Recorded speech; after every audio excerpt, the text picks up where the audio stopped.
takes energy, that creates CO emissions. Don't think that wind turbines or farm turbines are green, because you've got to manufacture the things. And on top of that, they've only got a limited lifespan, which is around 20 years, then they've got to be replaced. So it's not exactly green when you have to manufacture things over and over again. What about solar panels? So-called, well, solar power, that's interesting. You have to produce the solar panels. Once again, they don't grow on trees. So there's another manufacturing process, there's a mining process, there's all the multiple processes involved in producing solar panels. Then you've got to site the solar panels. Then the solar panels deteriorate over time, then you've got to replace them. And so it goes on and on and on. So it's not exactly very green at all these particular ideas and theories that are being put forward to so-called save the planet from from climate calamity. But you like nuclear?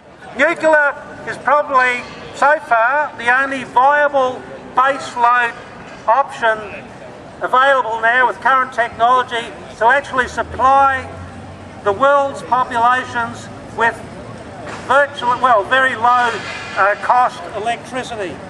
And also the CO2 output from nuclear reactors are virtually zero. The only CO2 emissions from the nuclear industry is mainly in the mining of uranium. That is the only area. That is the only area whereby CO2 emissions are released to the atmosphere. Nuclear reactors, when they're operating at full capacity, do not release any CO2 into the atmosphere.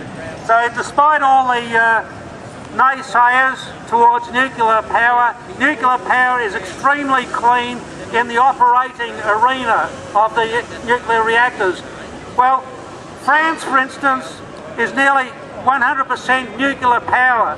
The United Kingdom is about 70% nuclear power.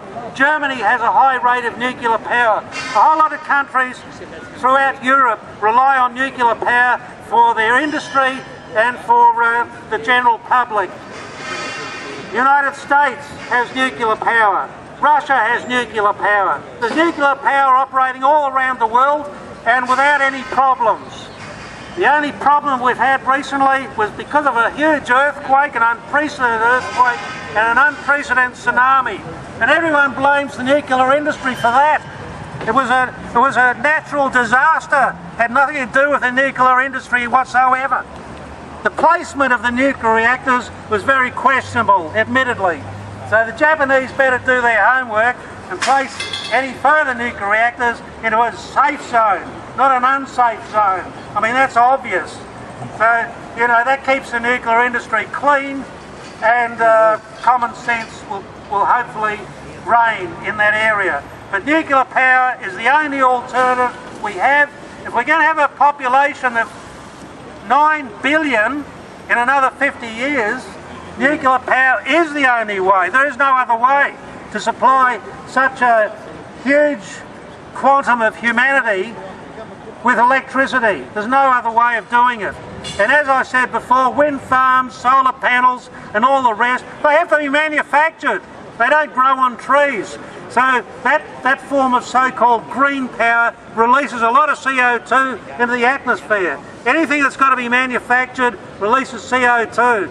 So forget wind farms, forget solar panels, all those things have got to be manufactured, and the materials have to be mined, they've got to be processed, they've got to be manufactured. There's a huge chain before the end product, i.e. wind turbines and solar panels, arrive on the market.